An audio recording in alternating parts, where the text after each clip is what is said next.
말씀 은혜 받고 갑시다. 이렇게 한번 인사할까요? 말씀 은혜 받고 갑시다. 예, 생수예배 오신 분들은 하나님 특별한 은혜를, 보너스 은혜를 주실 것입니다. 저는 오늘 좀 보너스에 대해서 많이 생각하는 하루였는데요.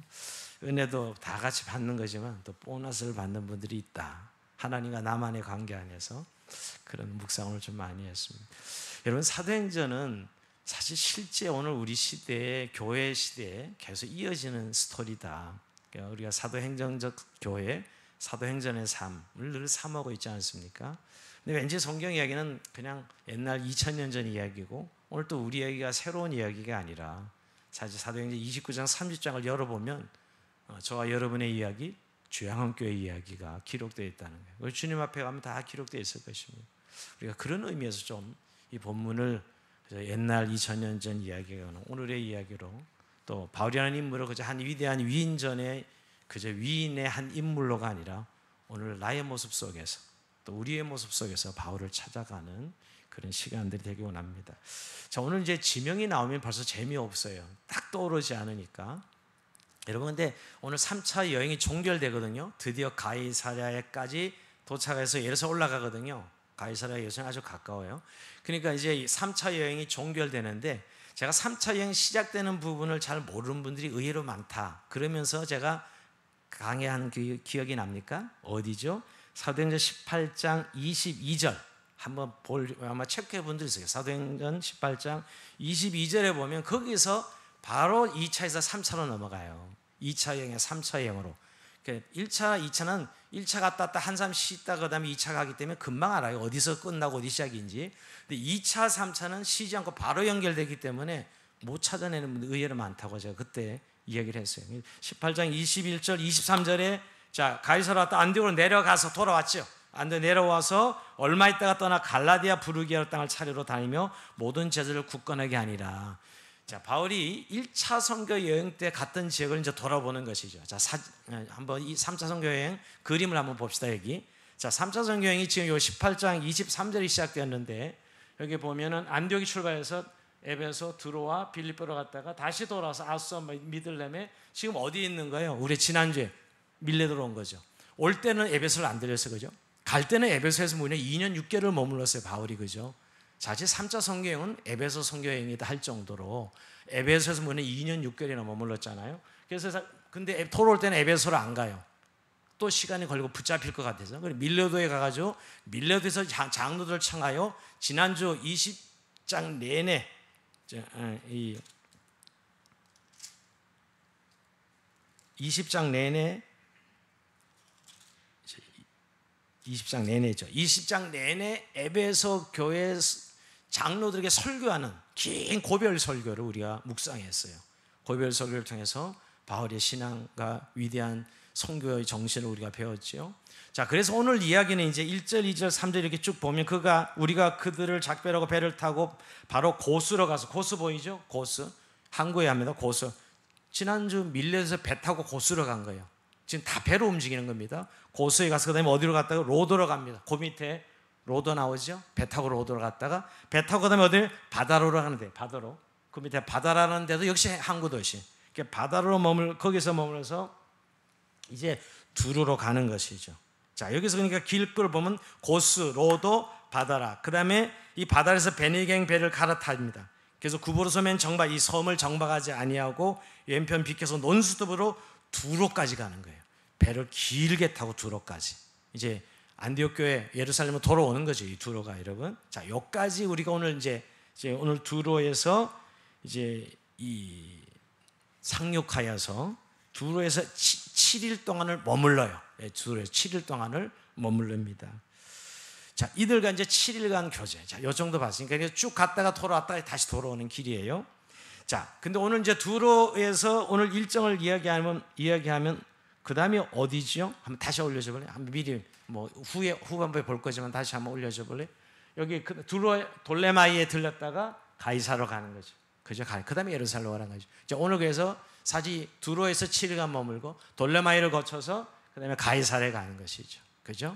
그래서 두로에서 7일간 교제하고 그 다음에 돌레마이를 거쳐서 이 가이사에 가는데 가이사에서 누구를 만나죠? 그 유명한 빌립 집사를 만나죠.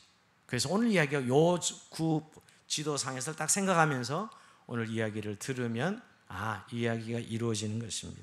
공간의 개념이 있어 우리는 딱 떠오르는데 공간 개념이 없으면 잘 안 떠올라서 제가 지도를 올려드렸습니다. 자, 여기서 오늘 여러분 그 4절 볼까요? 4절 같이 한번 읽어봅니다. 시작. 제자들을 찾아 거기서 이래를 머물더니 그 제자들이 성령의 감동으로 바울더러 예루살렘에 들어가지 말라 하더라.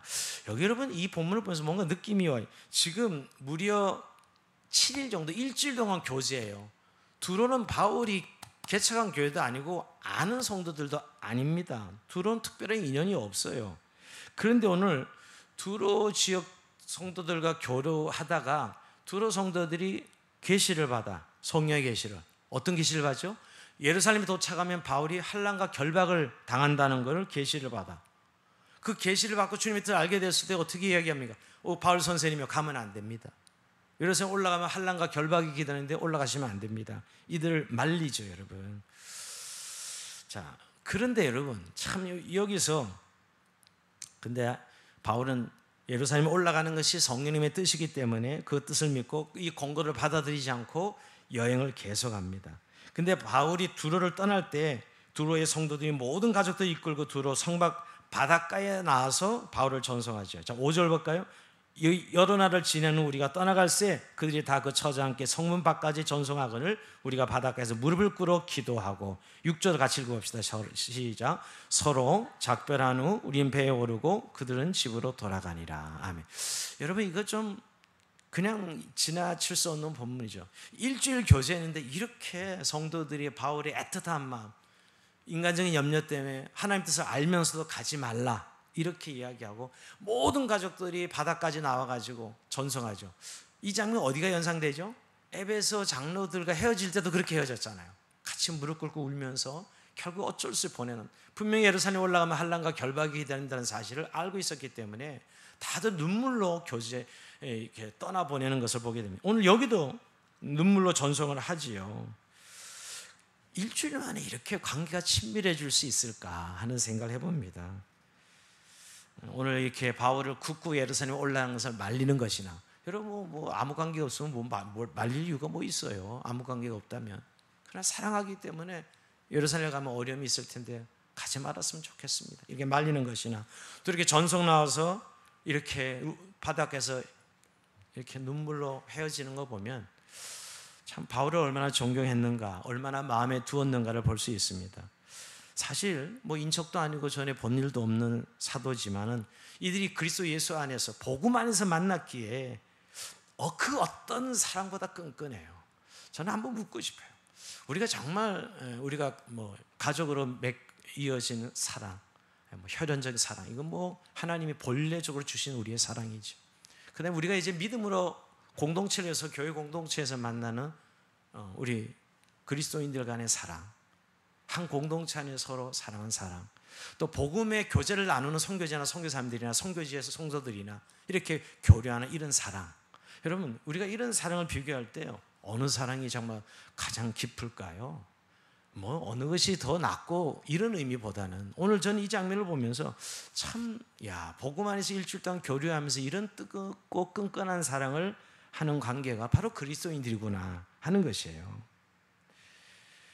사실 우리는 그런 한 형제 자매, 그리스도 안에 한 형제 자매라는 그런 끈끈한 사랑이 우리에게 있다는 것과 더 나아가서는 복음 안에서 한 사명을 가지고 우리가 하나님 나라를 위해서 수고하는 한 사명을 가지고 만났기에 이렇게 끈끈한 사랑을 이어가는 것을 보게 됩니다. 그리고 여기는 뭐가 있을까요?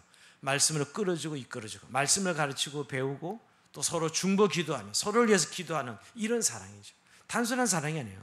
그렇게 그저 혈육이 관계가 맺어졌기 때문에 우리가 그런 사랑이 아니에요. 그 정도의 사랑이 아니라 늘 같이 기도하고 늘 같이 복음의 사명을 같이 논의하고 나누고, 그런 사랑이죠. 주님에게 부름받은 그런 삶을 같이 나누는 것입니다. 이걸 저는 복음의 교제라고 부르고 싶습니다. 저는 이 모습을 보면서 오늘 우리가 정말 우리 그리스도인의 오늘날 지체들 안에 사랑은 어느 정도인가, 정말 교회는 남다른 사랑이 있는 건 사실입니다. 여러분 우리가 누구를 일주일마다 계속 만난다는 것 정도는 엄청난 사랑이죠. 여러분 누구를 일주일마다 한 번씩 만나요? 여러분 부모님들도 떨어져 살면 1년에 뭐 2번, 3번 이렇게 만난 사람 수두룩하고요. 근데 일주일마다 한 번씩 만나고 하니 매일 기도하는 분들은 매일 만나고 보고만 해서 매일 같이 예배드리고 이런 관계가 어디 있어요 사실. 사실은 저는 목회하면서 결국 성도들과 이게 지지고 볶고 하는 사랑이에요. 말씀을 가르치고 또 믿음으로 그분이 살기를 바라고 또 그분의 영혼을 향한 기도와 중보와 정말 하나님이 우리에게 주신 사랑이 어떤 사랑인가를 다시 한번 생각하게 됩니다. 여러분 우리인데 이런 사랑을 우리가 누리고 있는지 하고 있는지요. 오히려 요즘 교회 이야기는 늘 싸운다는 이야기를 잘 듣습니다. 헤게모니 싸움하고 누가 잘났나 싸움하고 그래서 교회가 상처를 입고 또 교회를 떠나는 사람들 보면 누구 꼴보기 있어서 떠나고 이런 일들을 뭐 멀리서 듣지 않거든요 여러분. 그런 이야기를 들을 때마다 교회는 과연 어떤 사랑을 하고 있기에 그런가 하는 것이에요. 오늘 이런 일주일 만에 만난 사도와 성도들 관계가 이런 관계인데 이렇게 눈물로 전송할 수밖에 없고 올라가시면 안 됩니다. 거기 환난이 기다리고 있다는데 이런 뜨거운 사랑이 우리가 가지고 있는 복음 안에서 만난 사랑인데 말이에요. 근데 오히려 교회 안에서 외로워하는 성도들이 많습니다. 물론 저는 뭐 인간이 본연적으로 외로워요. 여러분 부부간에 살아도 외롭고 여러분 정말 사랑하는 사람이 옆에 있어도 외로운 게 인간의 어떤 본래적인 외로움이지만 제가 그런 걸 이야기하는 게 아니라 교회에 이렇게 많은 지체들이 있어도 나의 어떤 마음을 이해해 줄 사람이 없고 나의 얘기를 받아줄 사람이 없고 나를 신앙을 끌어줄 사람이 없고 나를 기도해 준 사람이 없다면 이건 정말 외롭죠. 내가 교회 공동체 안에 있으면서 말이에요. 저는 좀 우리가 오늘의 시대는 물론 개인주의라는 그런 이 시대 정신이 우리를 참 서로를 이렇게 가까이 하지 못하게 하고 거리를 두게 하는, 저는 요새 사회적 거리 두기라는 말 속에 여러 가지 의미를 많이 요새 생각해요. 개인에게도 거리를 두는 것 같아요. 더 이상 들어오지 못하도록. 그게 이제 프라이버시 영역이라 하더라고요. 서양 사람들은 굉장히 그것이 심하죠. 서구는. 근데 한국 사람은 사실 정개념의 문화 속에 살아왔는데 갑자기 서구보다 더한 개인주의, 거리두기로 바뀌고 있는 게 오늘의 젊은이들이에요. 굉장히 심각합니다. 특히 이 미디어로 서도 소통하는 시대가 되면서 즉 사실 문자로 소통하는 거는 전혀 감성은 개입이 되지 않아요. 사실은 여러분. 요새 전화 안 하고 문자로 하죠. 감성이 얼마나 메말라가고 있는지 아셔야 돼요. 그래도 음성으로 소통하는 건 여러분 거기에 감성이 들어가 있어요.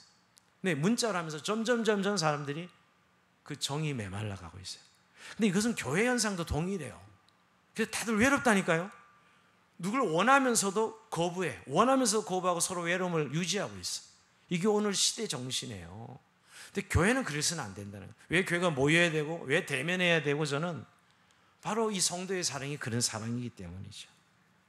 자, 그렇게 해서 우리가 하나님께서 우리를 공동체로 부르실 때는 하나라고 묶어져 성령으로 연합한 공동체를 통해서 하는 이런 일을 하시잖아요. 얼마나 바울에게 위로가 되고 힘이 되었을까요? 지금 예루살렘에 올라가면 죽음이 기다리고 있는 걸 알고 있어요.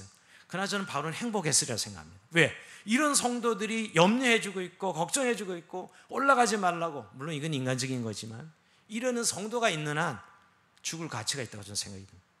얼마나 행복할까요? 여러분? 그게 진짜 우리가 누릴 행복이 아니냐고요.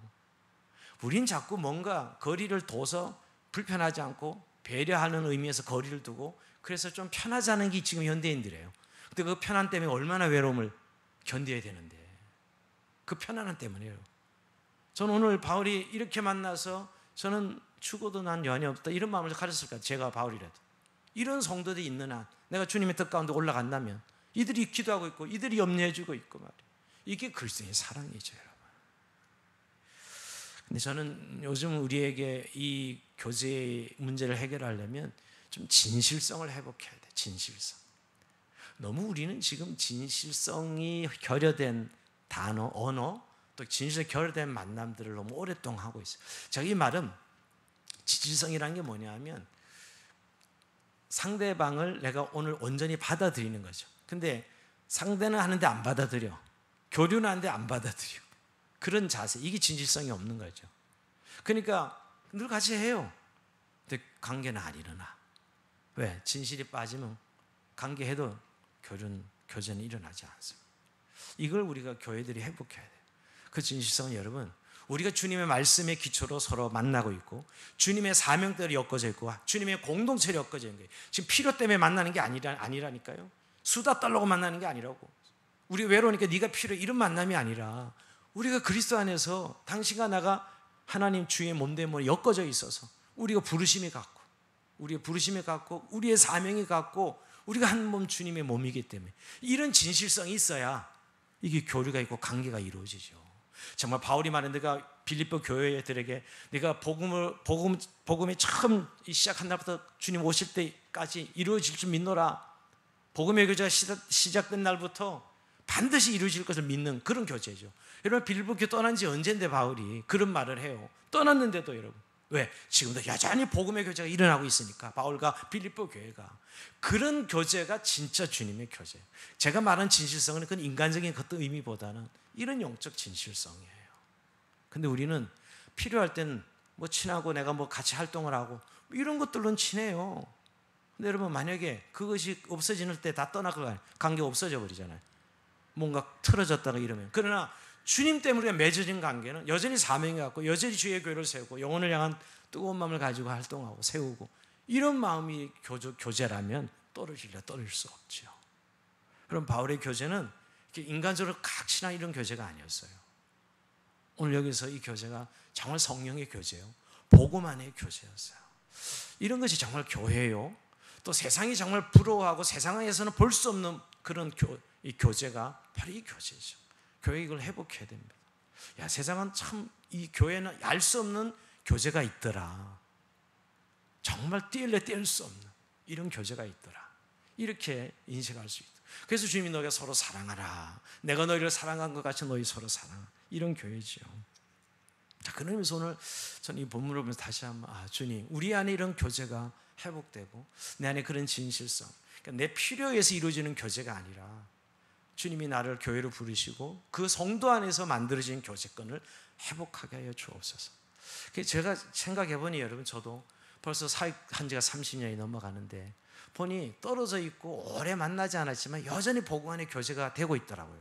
그분을 위해서 기도하고 있고 제가 늘 생각나면 그분을 또 몇 년 만에 만나는데도 너무 친하게 만나요. 뭐 선교에서 와서 뭐 10년 만에 만나고 이래도 여전히 그 교제가 떨어진 게 아니더라고요. 그러니까 참 우리가 이런 부분에 있어서 우리가 이런 교제권을 가지는 것 너무너무 중요하다고 생각합니다.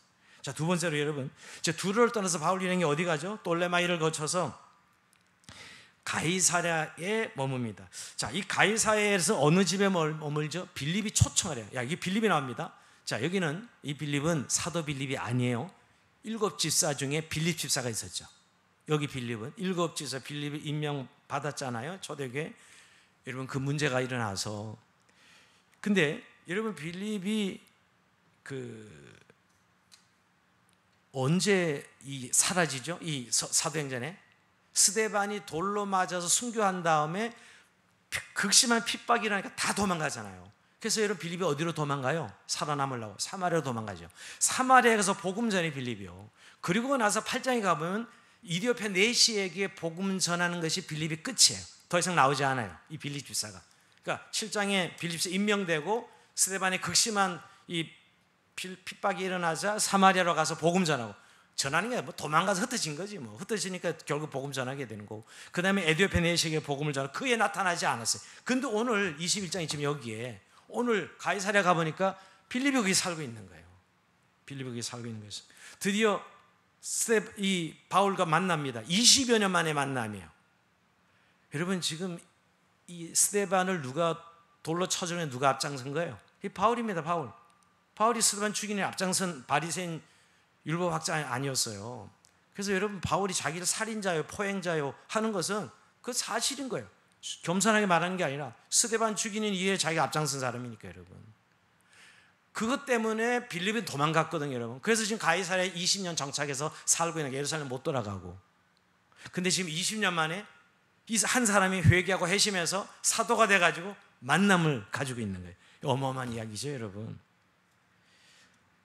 그들이 처음에는 원수로 지낸 사이 안에서 여러분 바울이 예수 믿는 사람 잡아 죽이려고 결국 여러분 다메섹에 가다가 빛 가운데 예수님 부활하신 예수를 만나서 회심하고 들었겠죠. 당연히 오늘 빌립이 초청하는 거 보면 그가 그 핍박하던 포행자가 예수 믿고 구원받아서 이제 사도가 되어가지고 이렇게 엄청난 사역을 한다는 소식을 들었겠죠. 그러니까 초청을 한 거죠, 여러분.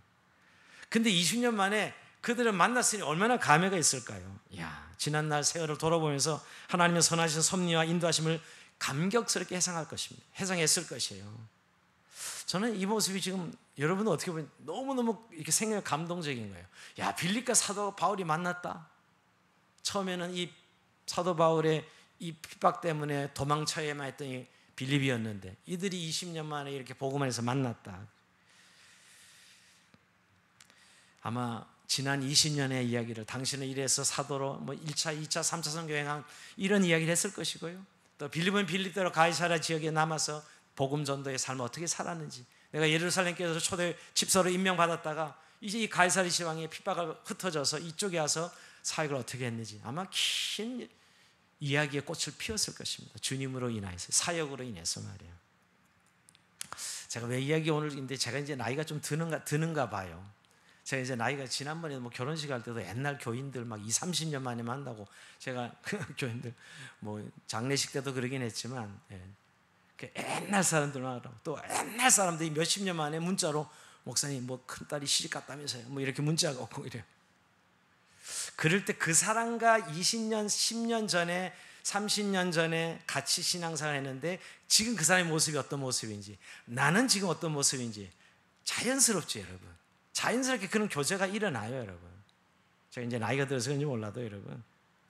근데 그때 주고받는 이야기, 지금 그 모습이, 야, 옛날에 저분이 참 교회에서 정말 열심히 신앙생활을 했는데 지금은 더 멋있게 살아가고 있어.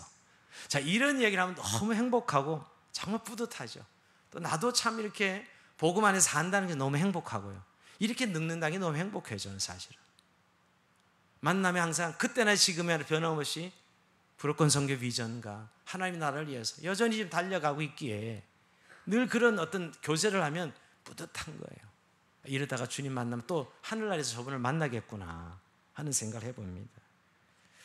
여러분, 우리가 누구를 오래간만에 만났을 때 어떤 이야기를 주고받는지요. 분명히 주님의 사람들은 자신에게 준 비전과 사명 때문에 결국 교제하게 돼 있어. 그 이야기를 하게 돼 있더라고요. 어떻게 사는지, 어떻게 살아가고 있는지.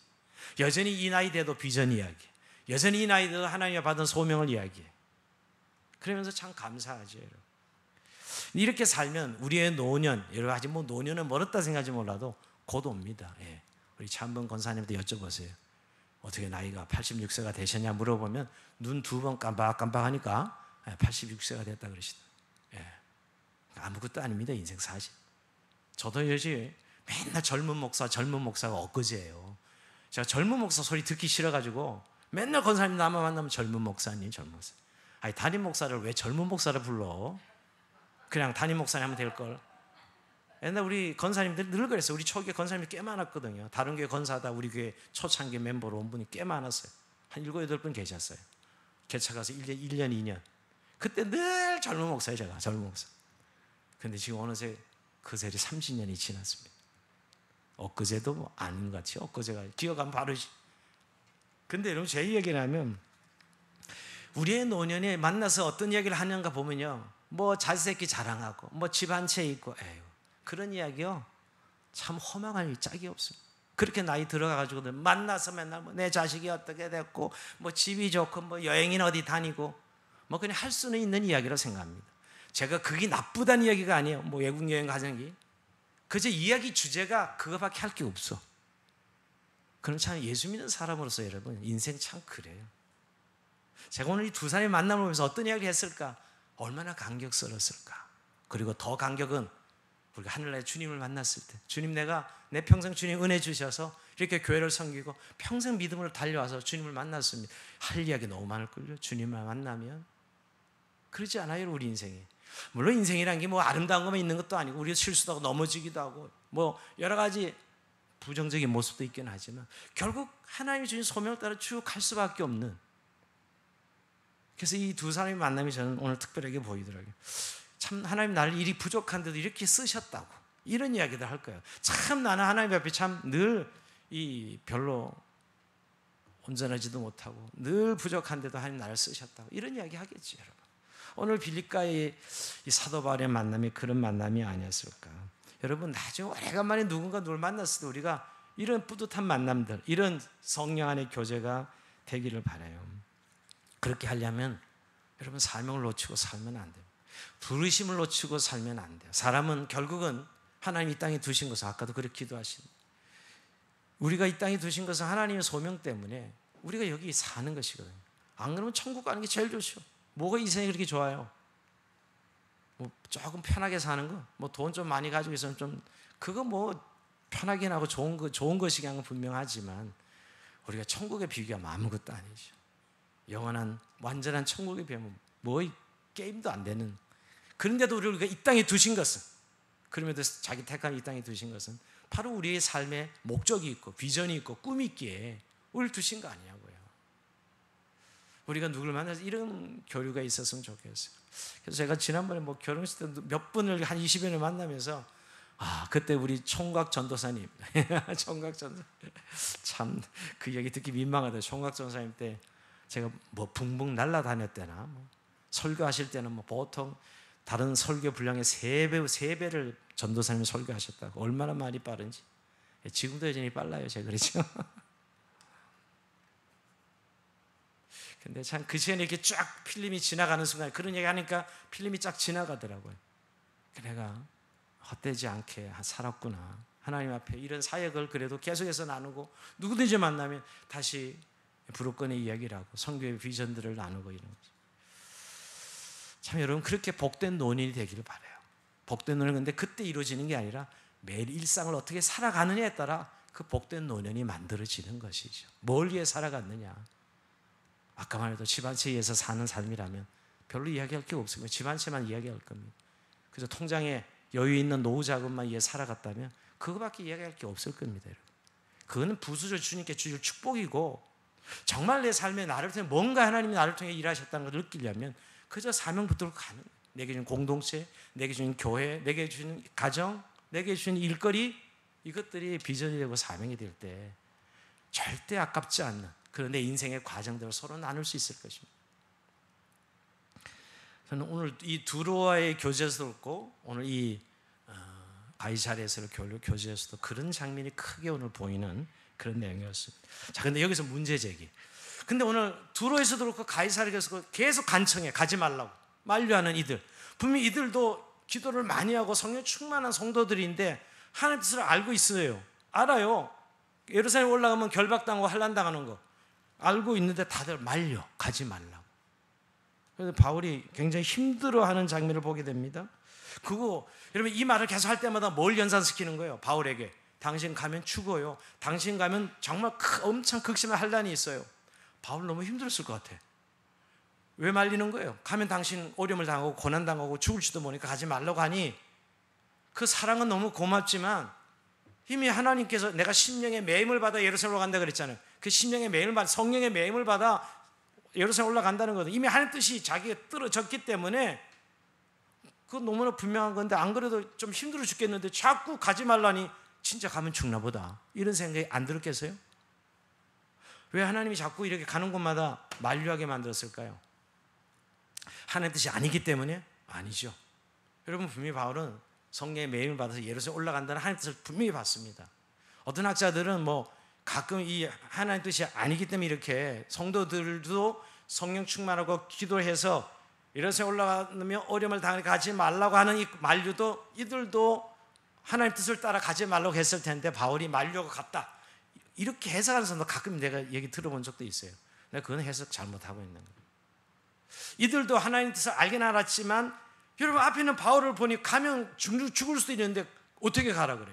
사랑 때문에 못 가게 한 것이죠. 하나님 뜻은 예루살렘 올라가는 게 맞아. 그러나 인간적으로 도움이 어떻게, 그 분명히 환난을 당하고 죽을지도 모르는 그 상을 이미 알고 있는데 어떻게 가라 그래?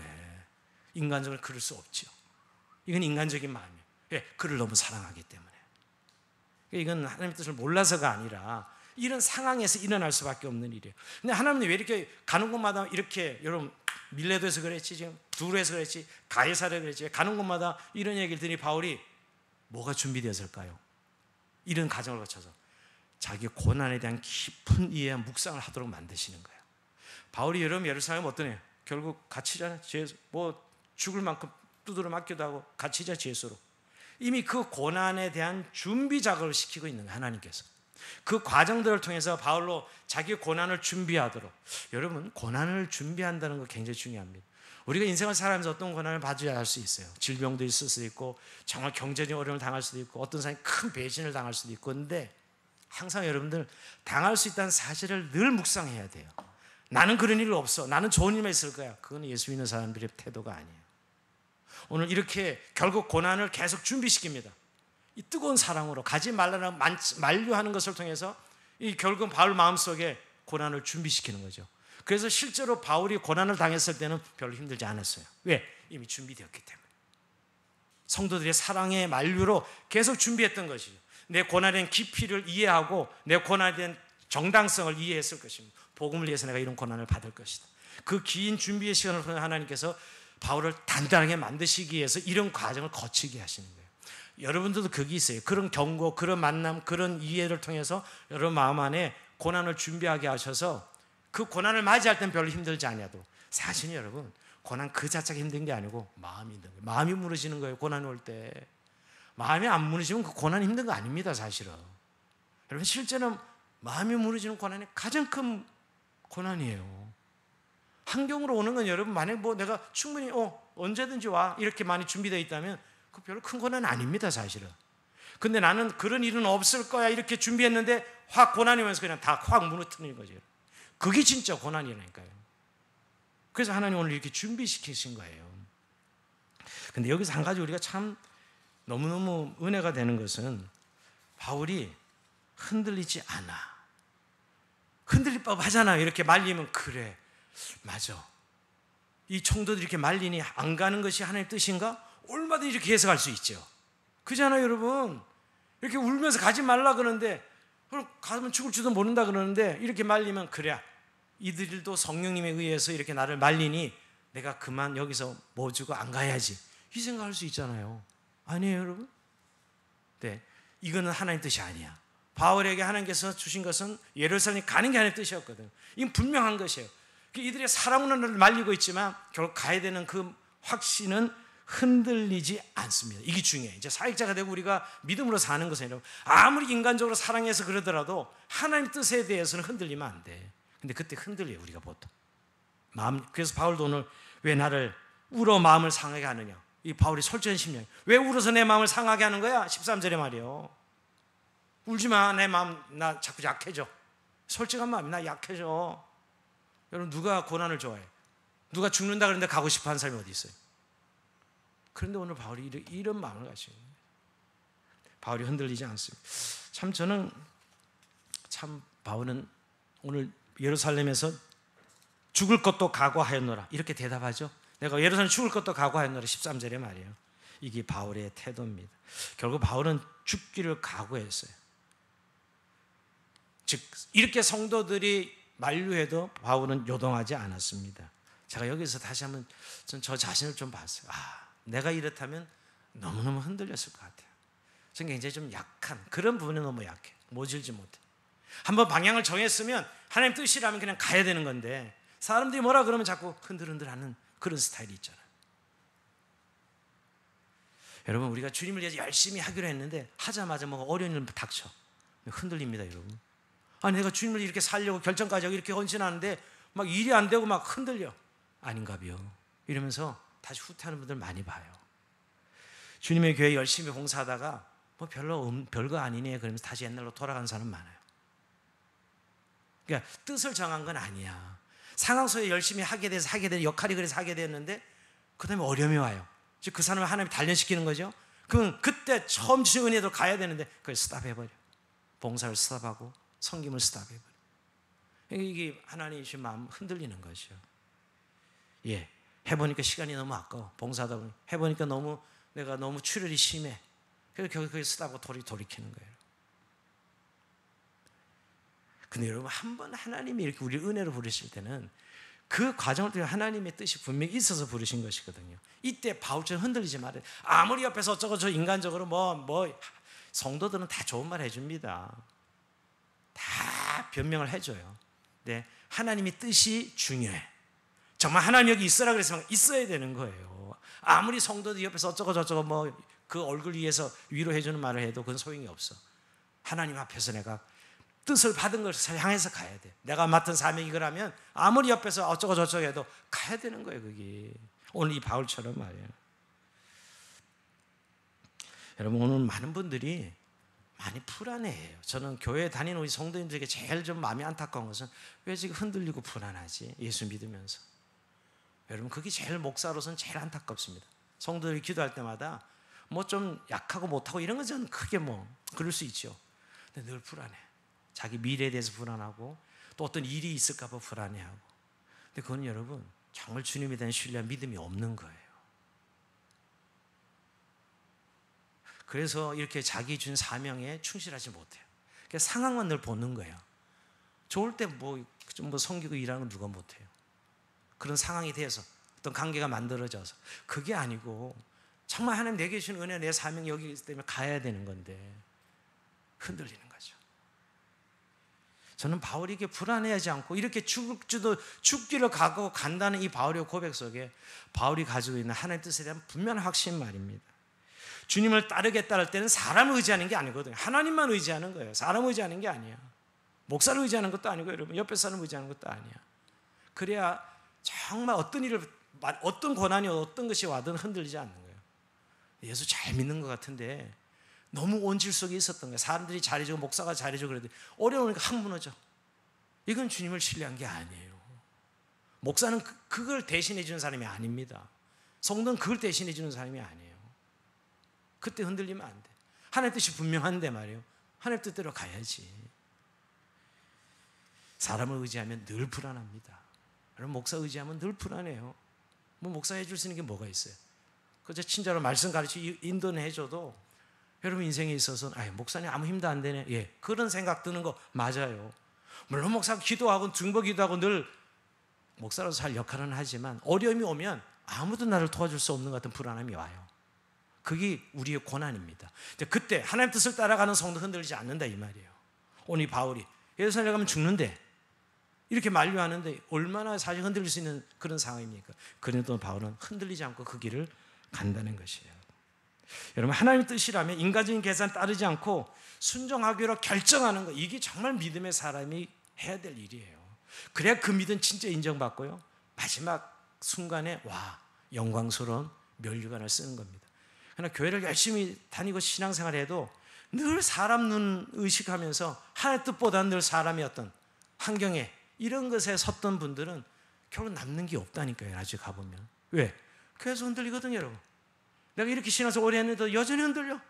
여전히 내 믿음은 이 바람에 나는 겨와 같은 거예요. 물론 인간이 본래 연약하긴 하지만 여러분, 그러나 내가 하나님 뜻을 비전과 소명을 따라간 사람은 그런 가운데도 흔들리지 않는 은혜가 있어. 그 사람에게 은혜가 그를 붙잡아 주는 거예요. 여러분, 오늘 바울이 그런 모습을 우리에게 보여주고 있는 것이죠. 이런 거죠. 바울은 내 생명까지도 죽기 아깝지 않다.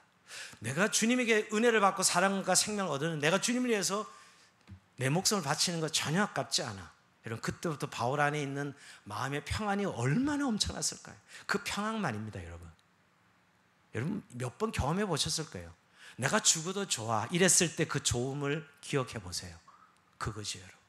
여러분 사람이 너무 좋으면 이 순간 죽어도 좋아 그러죠. 너무 좋으면. 여러분, 우리가 주님을 신뢰하는 게 그런 마음이에요. 죽음이 뭐가 두려워. 주님 앞에 갈 건데. 이 마음, 이게 오늘 바울의 마음을 사로잡고 있는 것입니다. 그러니 니네가 그렇게 눈물로 말려고 난리를 펴도 나는 간다. 나는 예루살렘에 가야 돼 하는 것이죠. 저 오늘 말씀을 정리하면서 3차 여행이 오늘 종결되죠. 오늘 가이사랴에 도착해 종결되는 겁니다. 근데 여러분, 3차 여행은 어떻게 해서 1차랑 2차랑은 너무 달라요. 사실은 바울은 1차 성경에 갔다 와서 1차 때 갔다 온 데를 다시 가야지 하고 계획을 딱 세우고 출발했는데 성령이 전 가지 못하게 했잖아요. 결국은 어떻게 가지 못해 마게도냐 터졌잖아요. 바울이 복음 전하려고 했는데 못 가게 막으셔서 결국은 이 마게도냐 유럽으로 틉니다. 그러니까 마음에 늘 1차 때 다녀온 소아시아, 지금 터키지, 그 지역의 교회들이 생각나서 2차 때 못 갔잖아요.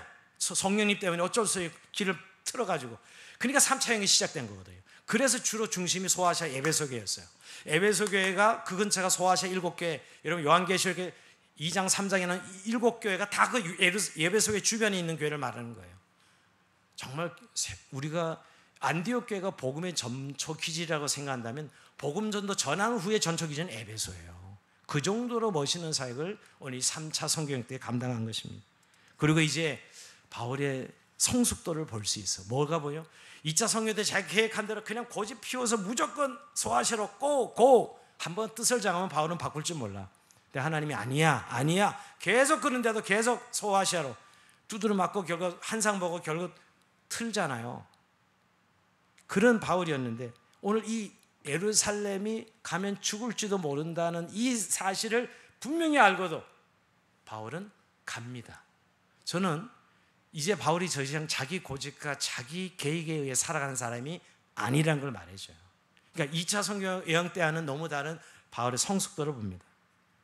그리고 결국 에베소 교회를 중심으로 이제는 어떤 사역을 하죠? 자기가 가서 복음 전하려고 하지 아니하고 거기 세우신 세우신 사역자들이 다 하도록 합니다. 내가 이제 왕이 될 필요가 없는 거예요. 그래서 소아시아 이제 안 갑니다. 어디 가는다? 로마 가야 하리라. 스페인에 스바나에 가야 되리라. 이렇게 이야기하죠. 바울이 더 이상 이제 내가 가서 그걸 다시 돌아봐야 돼. 내가 복음 씨앗을 뿌렸기 내가 돌아봐야 돼. 이거는 안 하고 현지 지도자에 맡기고 나는 스바나로 가야 돼. 스페인이죠. 나는 로마로 가야 돼. 바울의 지평이 달라졌어요. 사역의 지평이 달라졌어요. 그리고 사실 예루살렘에 가서는 바로 제수가 되죠. 그 제수로 복음 전하기 시작해요. 그죠? 바울이 제수의 영어의 몸이 되고부터 계속 복음 전하며 로마에 가서도 하나님이 바울을 쓰시는 것과 바울의 인생 속에 자신이 거치는 이 신앙 안의 성장을 봅니다, 여러분. 저는 이런 것을 보면서 열망해야 돼요. 내가 예수 믿고 교회 다니는 정도로 만족하지 마시고, 여러분. 내가 10년 전에는 또 지금 5년 전에는 이때는 내가 복음에 대한 태도가 달라지고 내 인격과 삶의 성숙도가 달라져서 하나님께 살아가는 삶이 깊이가 있어야죠. 우리 인생이 얼마나 남았다는 거 뻔하지 않아요? 그럼 100살을 기준으로 내가 이제 50년 남았구나. 50세인 분들 100세 오래 산다고 하더라고요. 뭐 50년이 길어요? 산 거 생각하면 별거 앞에 50년 산 그만 지나갔잖아요. 그래 앞으로 50년 간단하게 지나가는 거예요, 여러분.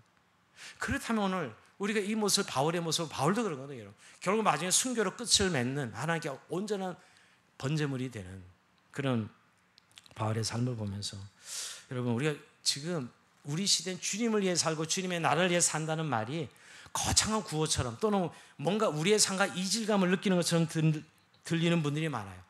그래서 오히려 예수 믿는 사람들도 세상에 나가서는 사람들이 인정받고 또 현대의 로망처럼 뭐 집안세 가지고 노후에 연금 준비하고 이러면 성공적인 인생으로 박수를 받습니다. 예수 믿는 사람들 그 예는 아니라고 생각해요. 그건 나쁘고 좋고의 문제를 말하는 게 아닙니다.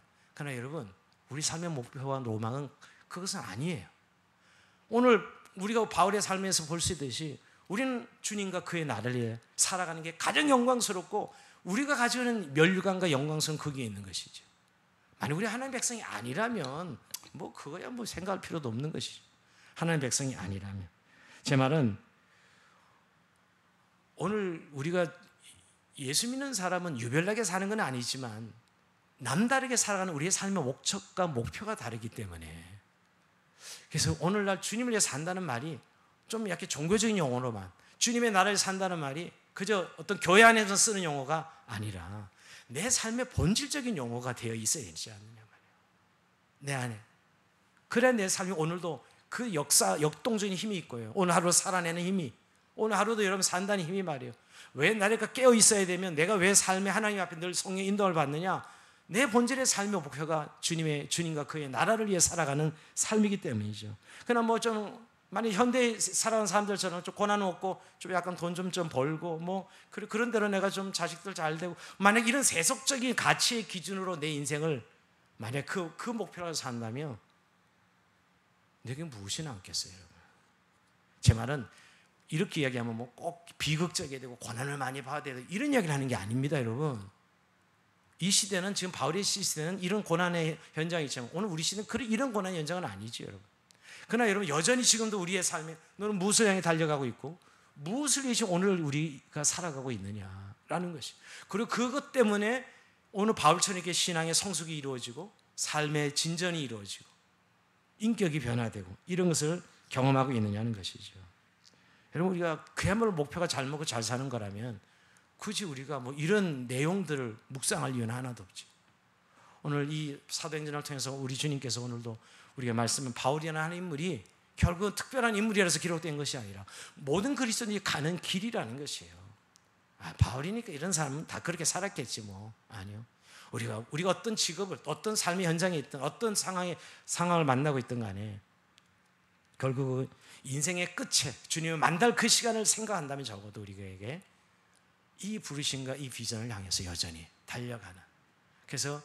그래서 다임내임이 칼 수밖에 없고, 그래서 고난이 있지만 여전히 그 고난을 충분히 수용할 수 있어지고, 그 고난 앞에 무너지지 아니하고 오히려 그 고난을 즐기고 오히려 파도 타기를 할 수 있는 거죠, 여러분. 그래서 파도 타기를 할 수 있는. 왜? 우리가 이 현장의 고난이 우리의 실패가 아니거든요, 여러분. 그건 결국 하나님의 궁극적인 우리의 삶의 비전을 이루는 과정일 뿐인 거예요. 그러게 여러분, 오늘 이런 은혜들 우리가 오늘의 삶의 현장 속에서 세속에 물들지 않은, 세속에 푹 빠지면 우리가 지금 헤어나지 못하는 것 같아요. 그 목표 하나 세워놓고 자기 취미생활, 자기 무슨 생활, 좋아요 다.